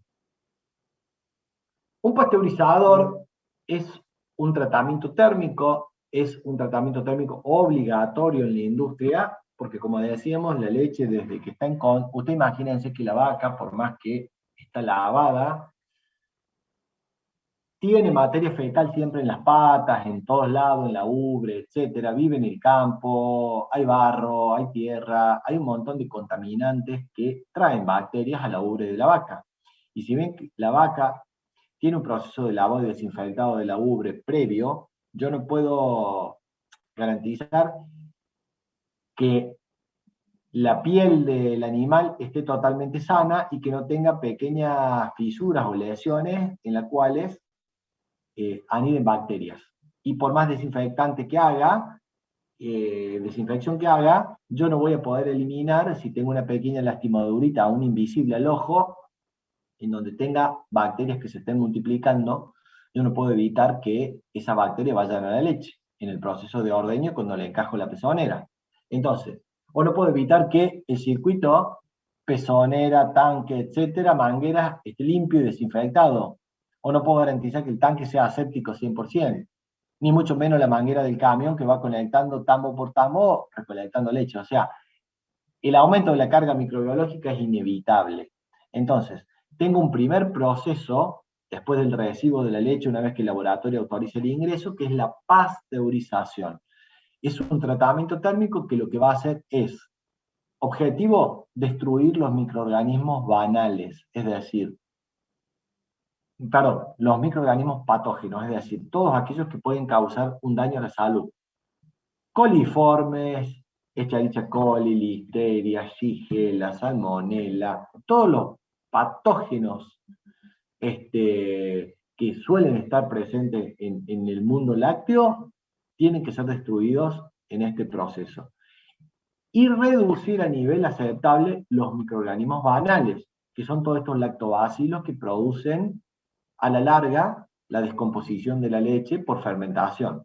Fermentan la lactosa, produciendo como resultado ácido láctico. El ácido láctico va bajando, baja el pH, llegamos al punto isoeléctrico, ¡pum!, la leche se corta y se separa en 2 fases. El suero por un lado y la proteína precipitada por otro. Si yo compro un sachet de leche, tomo la mitad del sachet y lo dejo 10 días en la heladera, van a ver que la acidificación que se produce naturalmente, producto de este efecto que les decía, hace que les deje todos los sólidos de la leche en el fondo del sachet y arriba le queda un líquido sobrenadante blanquecino que es el suero. Para evitar esto, al menos entre la fecha de vencimiento que le pone la planta al sachet de leche o a la caja de leche, se hace un proceso de pasteurización. Esta pasteurización se hace en un equipo que es un intercambiador de calor de placas, como el que están viendo en la imagen, donde el principio de funcionamiento es muy sencillo, lo veamos acá en un intercambiador de casco y tubo. Yo tengo un fluido calefactor, un fluido calefaccionado, y como ustedes saben, la manera más eficaz de poder hacer un intercambio térmico a través de una superficie de contacto indirecto es a contracorriente. Entonces, el diseño térmico de estos equipos es para que tengan un flujo contracorriente. Y en este caso, este concepto acá de casco y tubo se traslada a un intercambiador de placa, donde yo lo que voy a hacer es ir secuenciando diferentes placas, como ven acá en la imagen, produciendo un sándwich, en donde en un segmento va a pasar el fluido calefactor y en otro el calefaccionado, a contracorriente, como indican las flechas, y van a ver que las placas estas tienen como un rayadito. Ese rayadito en realidad no son placas lisas, son placas onduladas, como la tabla, las piletas de lavar la ropa, ¿sí? Tienen todo un ondulado. Ese ondulado lo que hace, junto con la separación entre placas, que es de 1 centímetro aproximadamente a 0,5 milímetros, ese es el espesor de separación que se da dependiendo del equipo y dependiendo de las juntas que ese equipo tenga, entre placas, hacen que en un espacio muy chiquito confinado, con una placa que tiene una rugosidad, como una onda senoidal, picos y valle, hace que asegure el flujo turbulento dentro del equipo. Y sabemos que en un flujo turbulento, en contacto indirecto, es donde se consigue la máxima transferencia de temperatura. Entonces, al igual que un intercambiador de casco y tubo, en la medida que el fluido calefactor va entrando, va perdiendo calor, va descendiendo su temperatura, y el fluido calefaccionado, en la medida que va pasando, va aumentando paulatinamente su temperatura. Entonces, el fluido más frío empieza a calentarse paulatinamente con un fluido calefactor más frío también, y ambos terminan, el fluido calefaccionado termina más caliente, producto de encontrarse con el fluido calefactor a la temperatura de ingreso máxima que tiene eso. Generalmente se utiliza vapor para hacer la calefacción de esto, un vapor condensante, y la leche tiene dentro de este equipo zonas de calentamiento y de enfriamiento. Este equipo generalmente tiene entre 3 y 4 zonas, en donde la primera zona hay un temperamiento de la leche que se llama, o sea, entra entre 3 y 4 grados y se la lleva a 10-15 grados, que es con el remanente del calor del fluido calefactor, y a partir de ahí entra en una zona de un pico de calentamiento, y después al final de este equipo sale enfriada nuevamente a 4 grados centígrados. O sea, este equipo está partido en dos, si bien está todo compactado junto, tiene una zona de calentamiento y una zona de enfriamiento, donde entra un equipo de frío por un lado y un equipo de vapor por el otro. Este equipo, fíjense el tamaño que tiene, ¿no? Miren el operador y miren el tamaño del equipo. Son equipos de un par de millones de dólares, no valen 2 mangos. E imagínense en esta secuencia de placas, donde cada vez que yo destapo tengo que cambiar la junta de cada una de las placas, imagínense lo que significaría que la albúmina y la globulina, por venir acidificada a la leche, cuando la paso acá, se me desnaturalice y se me pegue tapándome el equipo.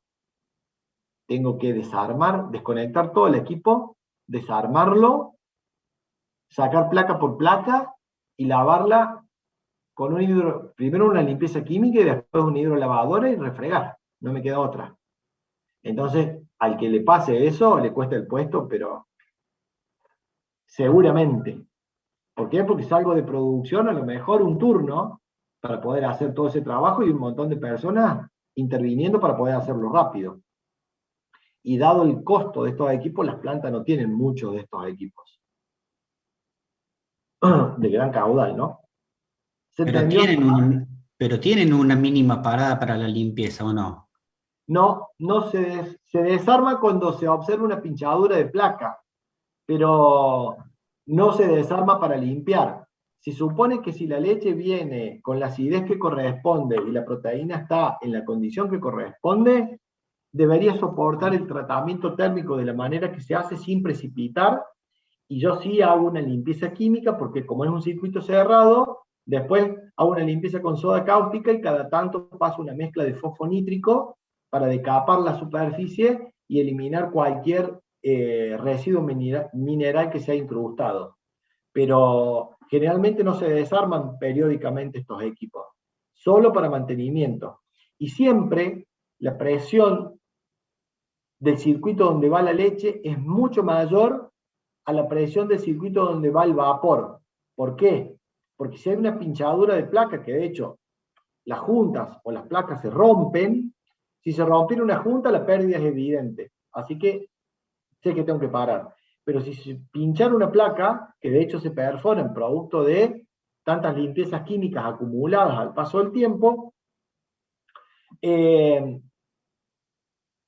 yo voy a contaminar el agua del fluido calefactor con leche, y no al revés, sino contaminaría con vapor a la leche que estoy pasteurizando. Entonces, cuando yo en el agua de condensado empiezo a ver que se empieza a dejar de ser límpida y empieza a enturbiarse, quiere decir que hay una placa pinchada donde yo voy a sacar y recolectar el condensado. Generalmente tiene un visor que me permite ver cómo está el agua. Cuando empiezo a ver que hay grasa dando vuelta y empiezo a ver que se empieza a enturbiar, hay una placa pinchada y habrá que parar para encontrarla y repararla.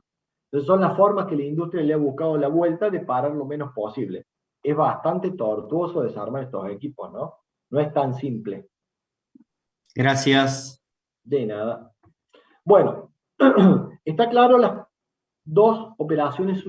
tres operaciones unitarias: homogenizado, pasteurizado y descremado.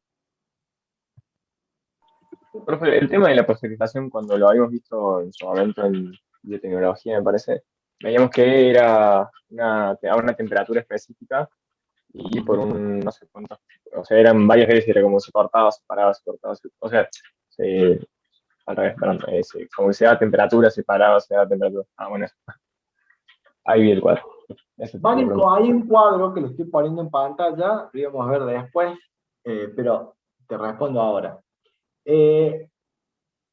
Siempre la destrucción microbiana es una combinación de tiempo-temperatura.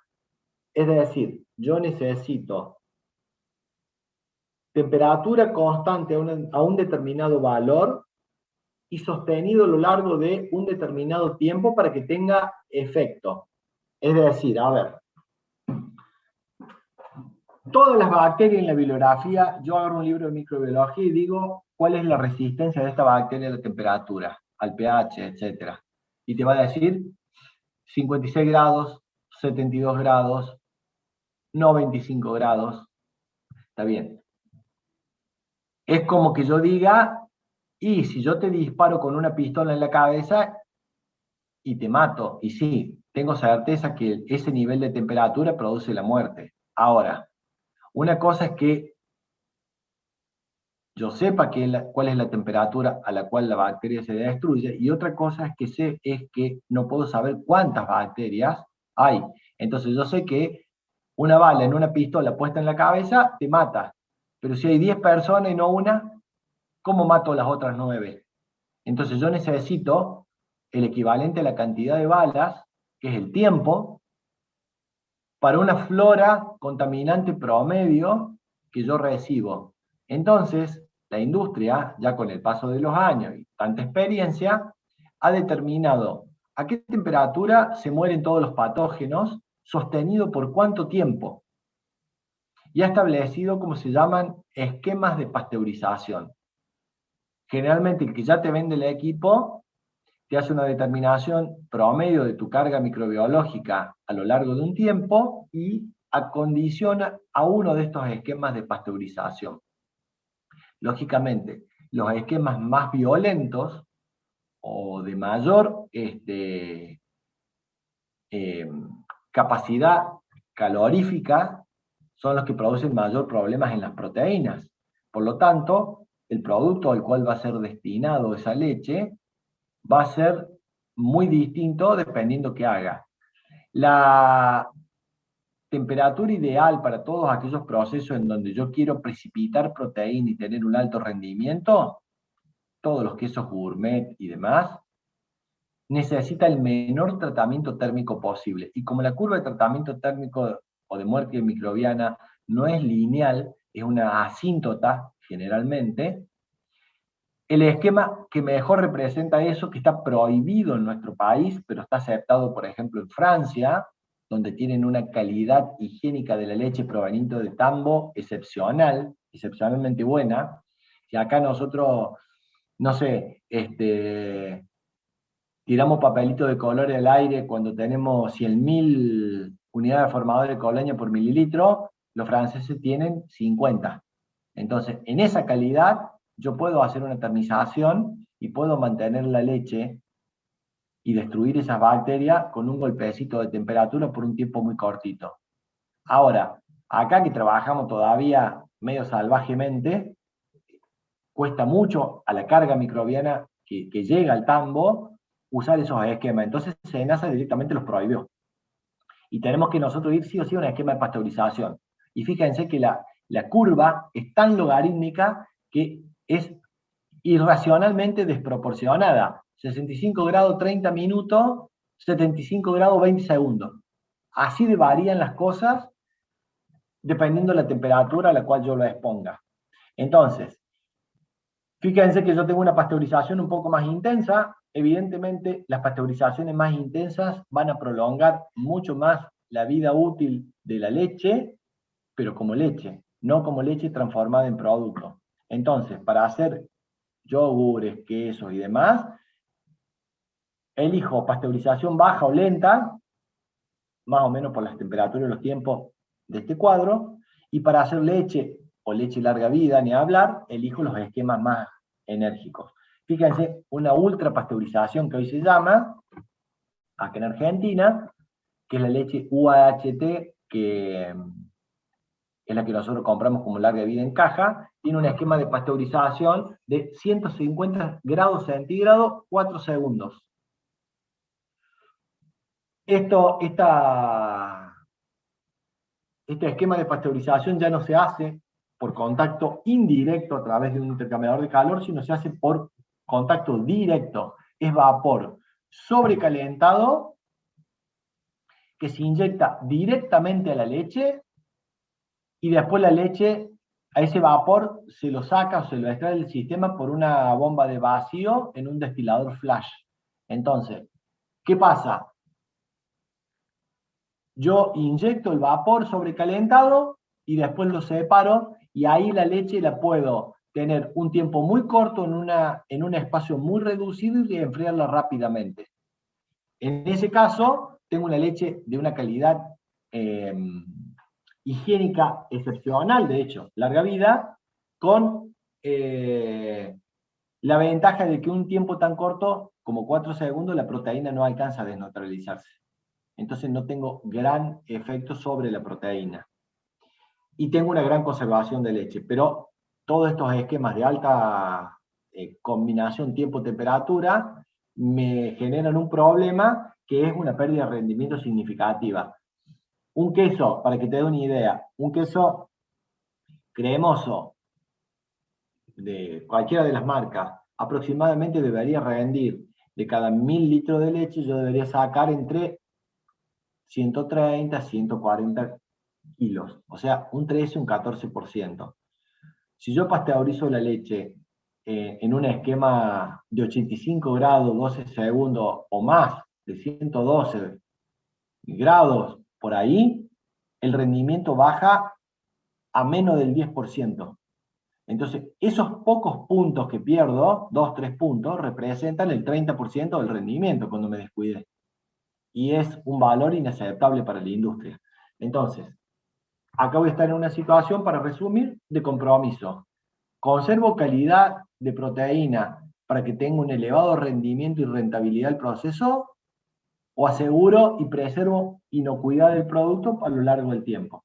Y bueno, depende, si es una leche de larga vida, sacrifico rendimiento porque no me hace falta, pues no voy a transformarla en producto, y si es lo otro, voy a combinar varios factores de conservación o varias barreras de conservación, como hemos visto en las clases pasadas, además de la temperatura, para tratar de que ese producto no se castigue tanto a la proteína y tenga un rendimiento aceptable cuando lo transforme en queso, yogur, lo que sea. ¿Queda claro?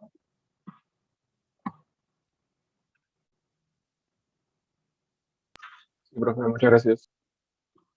Bueno, por último, y hacemos un cortecito y ya nos preparamos para hacer práctico. La leche, este cuadrito está bueno porque representa lo que pasó en muchos años en la Argentina. Si ustedes se fijan, las dos empresas más grandes que tenemos en nuestro país, que son Sancor y La Serenísima, que son las que históricamente más cantidad de plantas han tenido en una dispersión geográfica. ¿Por qué tienen muchas plantas en muchos lugares? Primero porque entre planta y planta, en general no hay más de 150 kilómetros de diferencia en distancia. Eso facilita la comunicación de las plantas. Y esa comunicación es importante porque en épocas donde el transporte era barato o no tenía el impacto que tiene hoy en el costo del producto, dependiendo de la calidad de leche que me llegaba, era posible hacer esta agrupación. Si yo llegaba con una leche que tenía una cantidad equilibrada de proteínas y materia grasa, era una leche que yo la podía utilizar para cualquier tipo de producto y podía hacer desde leche fluida hasta leche en polvo lo que yo quisiera con leche. Ahora, si una leche que llega con un elevado contenido de materia grasa, a mí me conviene usar esa leche para extraer esa materia grasa y transformar esa materia grasa en crema, manteca, etc. Entonces, ahí yo tenía una primera división. ¿Es una leche normal que va al montón y lo utilizo para cualquier cosa? ¿O es una leche que viene muy gorda, por lo tanto me conviene destinarla a la cremería? Y por otro lado venía una leche cuya relación materia grasa-proteína tenía valores específicos que me ahorraba procesos en la fabricación de queso y por lo tanto esa leche la destinaba a la quesería. Como yo determino materia grasa y determino proteínas en la recepción de la leche, hago el cociente y digo, esta leche, ¿para qué me conviene usarla? Entonces, históricamente, las plantas lácteas se dividieron en 3 módulos. Lo que procesa la grasa, que son las cremerías, mantequerías, la que procesa y hacen quesos, que son las queserías, y la planta que hace todos los demás productos, yogur incluido. Hoy, por el costo logístico, ya esto de, che, recibí una leche gorda, la voy juntando y te la mando a la tarde en un camión. Ya no es tan viable porque las distancias impactan mucho ahora en el costo del flete impacta mucho en el costo del producto. Pero antes realmente era importante hacer esa división. Entonces, en función de esto, nosotros vamos a concentrarnos ahora en esta primera parte en las técnicas mantequeras, digamos. Es todos los procesos y las operaciones que se hacen para fabricar a partir de leche, crema, o obtener crema, y a partir de crema obtener manteca. ¿Cómo es esa transformación que se va dando a lo largo del proceso? Entonces, para poder hacer esto, voy a adelantarme un cachitito, hago una introducción a manteca, hacemos una pausa mientras ustedes alistan todo para poder hacer el práctico. Fíjense que manteca legalmente definido dice, con el nombre de manteca se entiende el producto graso obtenido exclusivamente del batido y amasado, con o sin modificación biológica. Esto es porque yo puedo hacer una manteca deslactosada, por ejemplo, Así como hago leche o cualquier producto deslactosado, yo podría hacer una manteca deslactosada.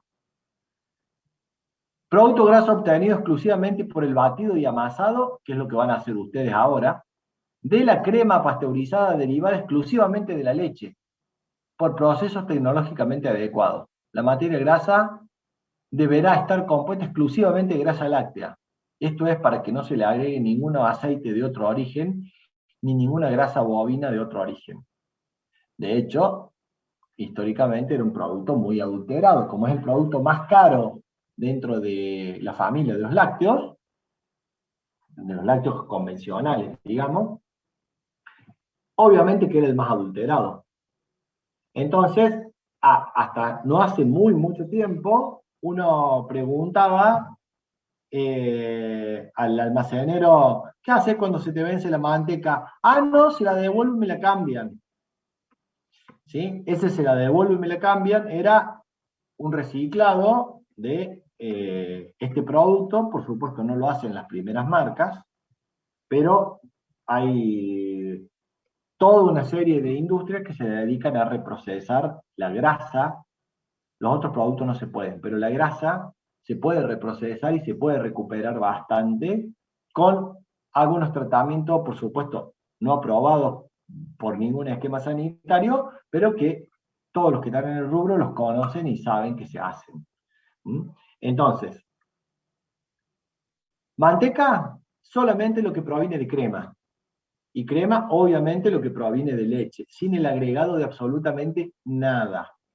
Después dice, el producto se puede denominar manteca, manteca sin sal, manteca salada, manteca con sal, etc. Y se puede denominar manteca madurada, manteca extra, manteca primera. Tiene distintos nombres legales, ¿sí? Eso, hay toda una clasificación, una serie de tablas en el Código Alimentario que te permite definir en qué categoría estás. Pero básicamente, fíjense, ¿cuáles son los únicos los ingredientes adicionales desde los cuales se puede partir? Dice, ingredientes obligatorios, crema pasteurizada. Punto. No se puede partir de otro punto. ¿Qué es lo que ustedes ¿Profe, tienen? la margarina qué es, por ejemplo? No, eso es aceite vegetal hidrogenado. Nada que ver. Eso es aceite vegetal, aceite líquido, como si... Perdón que me fui al diablo. Ahí está. Aceite, como si vos tenés el aceite de cocina de tu casa, que obviamente es líquido porque tiene cadenas relativamente cortas y tiene muchas insaturaciones. Entonces yo en un proceso de hidrogenación con un catalizador, saturo los dobles enlaces con hidrógeno y lo solidifico. Y la margarina es eso, aceite vegetal hidrogenado.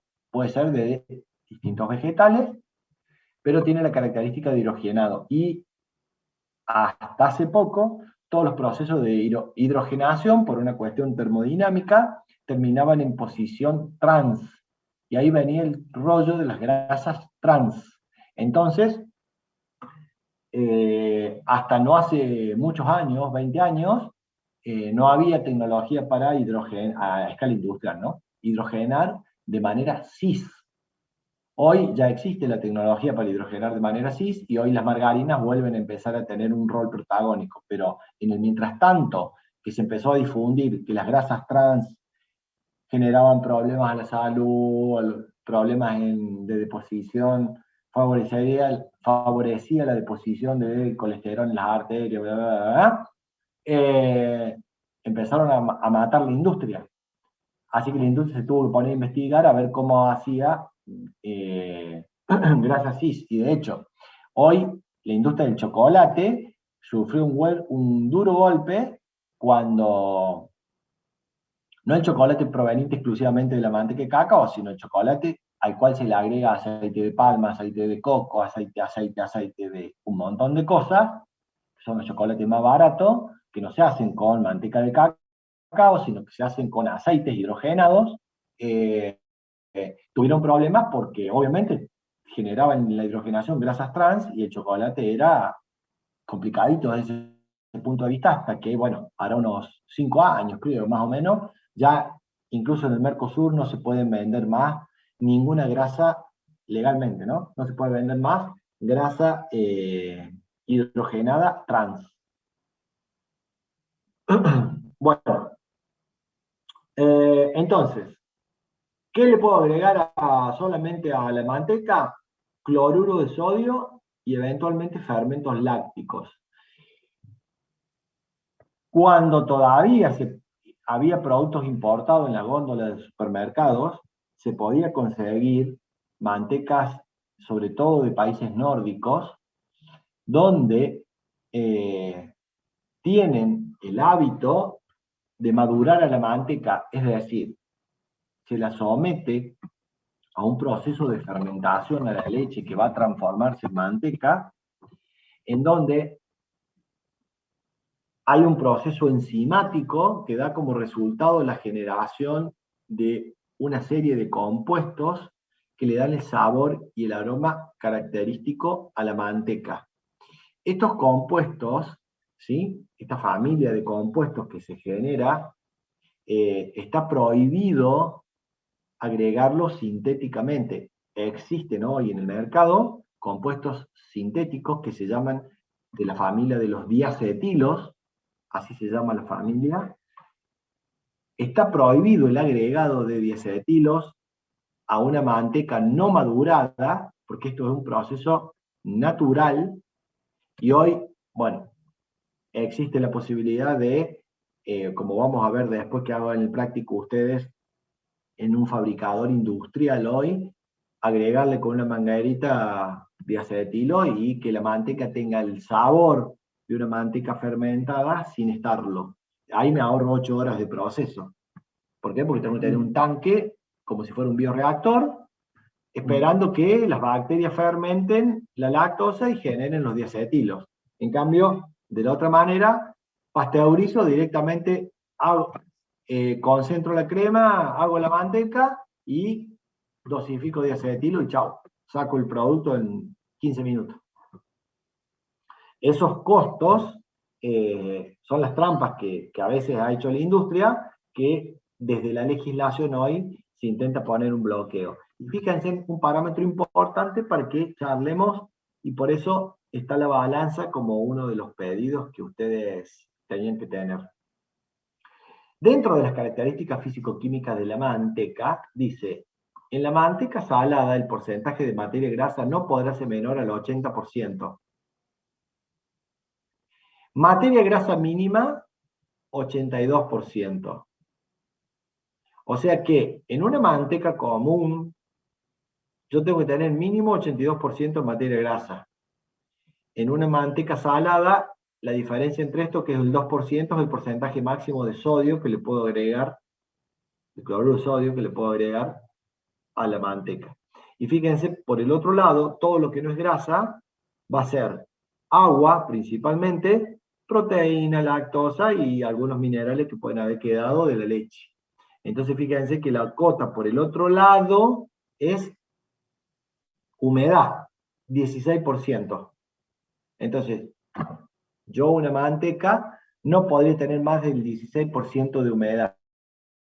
Ustedes, por el proceso que van a hacer ahora totalmente manual, no van a poder llegar a ese valor de humedad, ¿sí? Nosotros no tenemos una estufa ahora ni un laboratorio para poder hacer una determinación de humedad, por lo tanto, vamos a ir por el otro lado y vamos a pesar el complemento de la humedad, que es la manteca que me quedó. ¿Estamos de acuerdo? Pero anoten ese valor. Mínimo deberían obtener 82% de materia grasa. Entonces, a partir de ahora, lo que les voy a pedir es lo siguiente. Yo les voy a dar un ratito, hacemos un pequeño corte.